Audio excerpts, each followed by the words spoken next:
Сәлем достар, бүгін біз сіздермен дәл осындай ПП печенье әзірлейтін боламыз. Құрамына керек заттар овсянка, алма, жұмыртқа, сүт және кептірілген жемістер қажет болады. Ең алдымен ыдысымызға осылай овсянкамызды қосамыз. Бұл жерде 100-150 грамдай овсянканы алдық және оның үстінен 1 пиала піскен сүтімізді қосып аламыз. Одан соң 2 жұмыртқамызды алып, үстіне жарып шығамыз. Нағыз ПП печенье деп те айтсақ болады. Одан соң ендігі кезекте осылай қара өрігімізді алып майда бөліктерге бөлеміз. Сіздер бұл қара өріктің орнына кез келген кептірілген жемісті пайдалансаңыздар болады. Мейізді немесе қызыл өрікті пайдалануға болады.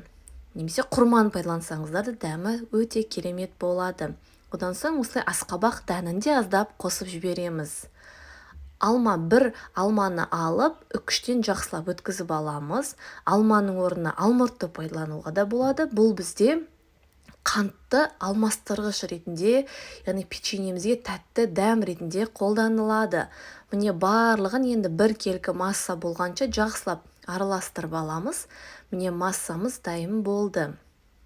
Енді оны осылай табамызға дәл печеньенің формасы тәрізді етіп, дөңгелекше етіп орналастырып шығамыз.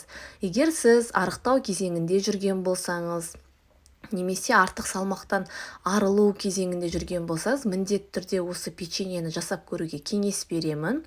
Себебі бұл нағыз шаймен ішетін, қанша жесеңіз де сізге салмақ қоспайтын, өте калориясы төмен печенье деп айта аламын.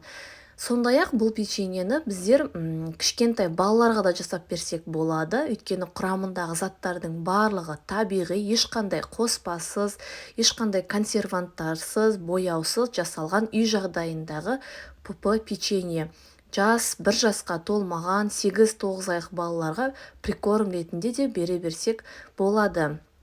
Міне барлығын орналастырып болдық. Енді бұны жақсылап пісіріп алатын боламыз. Пешімізді алдын ала қыздырып, 170 градус пеште 35-40 минутқа асықпай пісіріп аламыз. Қызарғанша күтеміз енді. Міне печеньеміз біздің дайын болды. Міндетті түрде жасап көріңіздер. Өте дәмі тіл үйіретін, шаймен рахаттанып тұрып ішетін печеньенің рецептін сіздерге ұсындым. Ал ас болсын сіздерге, және біздің каналға тіркелуді ұмытпаңыздар.